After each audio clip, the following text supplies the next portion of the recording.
Welcome back, everyone, to Tense Talks by Ray Fox 11 Learn English. Yes, welcome back. We are so excited for this one. We really are.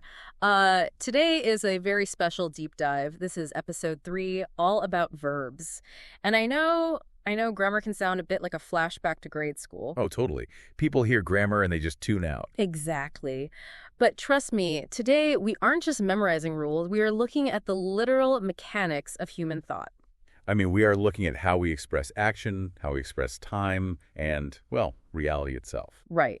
So your mission today, as you listen, is to fundamentally rethink the role of verbs. They aren't just, basic doing words. They are the structural core of every single thought you communicate. It's a huge shift in perspective. Yeah. Because without verbs, human communication is basically just pointing at objects. Yeah, just grunting and pointing. So let's jump right in. We're going to break this down very simply.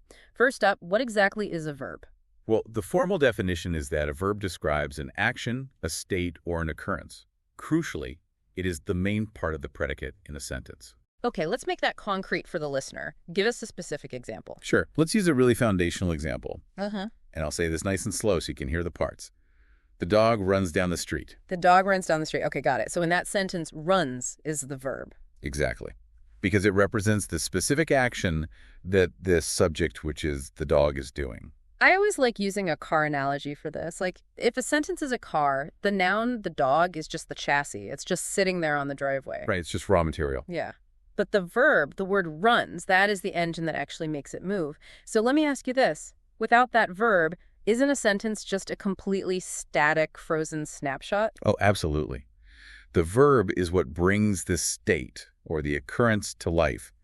It triggers the listener's brain to say, hey, pay attention. Something is actively happening here. It's the engine. I love that. But what I find so fascinating is that this engine doesn't just drive us forward in physical space, right? No, it doesn't. It's also what allows us to travel through time. Yes.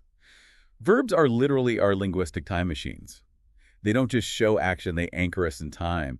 They tell us exactly when an action takes place. Which is a massive cognitive leap for humans to make. So let's look at the past, present, and future.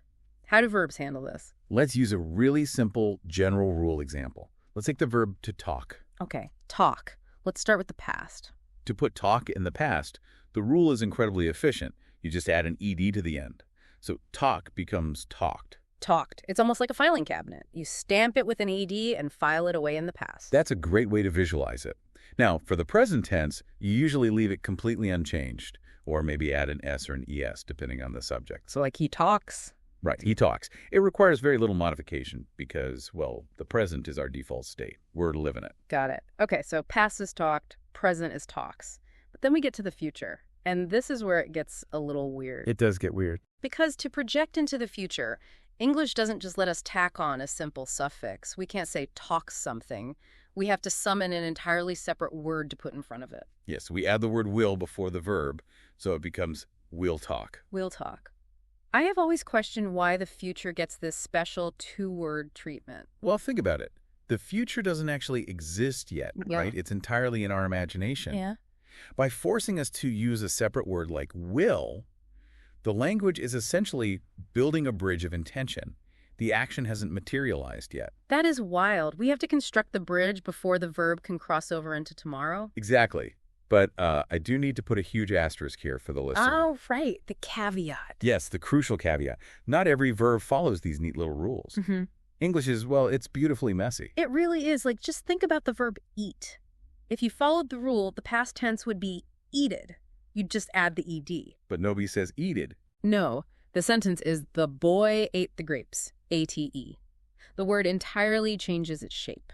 So keep that exception in mind as you're learning. Definitely. There are always rebels in the English language. But moving on, now that we know how verbs handle time, we need to zoom in on the different types of verbs. Right, because we go from verbs that work totally alone to verbs that need a team. Let's start with action verbs. Action verbs are exactly what they sound like. They show exactly what the subject is doing. Our example for this is the cat licks his paws. The cat licks his paws. Okay, so licks is the main action verb here. Right. It's doing all the heavy lifting. There's no ambiguity. But then we have helping verbs, and these are a bit different. Yes. Sometimes the main verb gets an assistant. Let's take that exact same sentence, but shift it slightly. Instead of the cat licks his paws, we say the cat is licking his paws. The cat is licking his paws. Okay, so licking is still our main verb. Yes, but now is acts as the helping verb. It combines with licking to set the scene. Another example would be, she is standing on the table. She is standing on the table.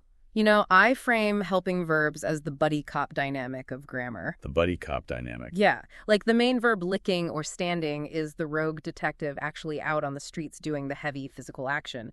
But it needs the helping verb, the word is, back at the precinct doing the paperwork and making it all official. That is a brilliant analogy. Yeah. And if you think about it, the main verb really does need that paperwork to function properly in the present tense. Right. Imagine how strange it sounds without the helper, just saying, she's standing on the table. It sounds completely broken. She's standing on the table is just a floating concept. Yeah.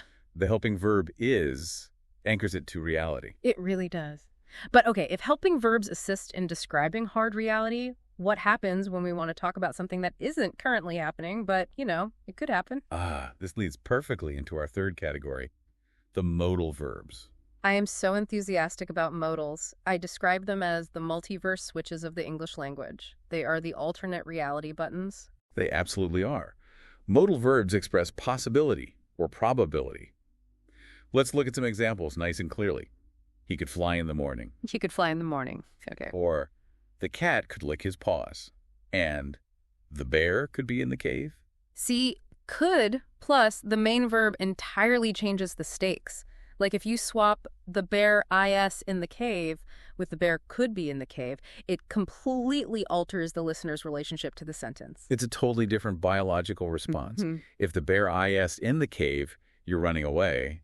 But if the bear could be in the cave, you're calculating, you're pausing. Exactly. That tiny modal word forces the brain to hold two competing realities at the exact same time. It's Schrodinger's bear. Right. And these examples just prove the point that these are just a few forms that verbs can take. They are incredibly adaptable. It's just mind-blowing. So let's put it all together really fast to lock this in for you, the listener. We'll run through a rapid-fire synthesis of what we just covered. Perfect. So if we say, she is dancing on the table. That's our helping verb plus our main verb dynamic. The is helps the dancing. Right. And if we say, the bear could be in the cave. That's our modal verb. The word could creates that realm of possibility. Exactly.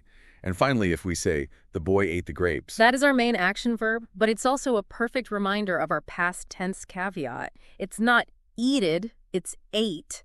It proves that beautifully messy exception to the rule. It really connects everything we've talked about today. It does. So just to summarize our journey here, verbs are the engines of the predicate. They transport us through time, from past to present to future. And they come in very different flavors. You have your action verbs, your helping verbs, and those reality-shifting modals. It's a lot of power in one part of speech. It is. And I want to leave you with a final thought to chew on before we go. If verbs are the only part of a sentence that dictate time and possibility, then mastering your verbs isn't just about having good grammar. No, it's way bigger than that. It's about controlling how you construct and communicate your very reality to the outside world. The next time you speak, I want you to pay attention to the exact moment you deploy your verb. Oh, I love that. Because that is the exact moment your sentence truly comes alive. What a fantastic way to look at it. Be the architect of your reality. Thank you all so much for tuning in to Ray Fox Learn English. Yes, thank you for joining us on this deep dive. You are now fully equipped and ready for episode 4. Keep paying attention to those verbs, and we will catch you next time.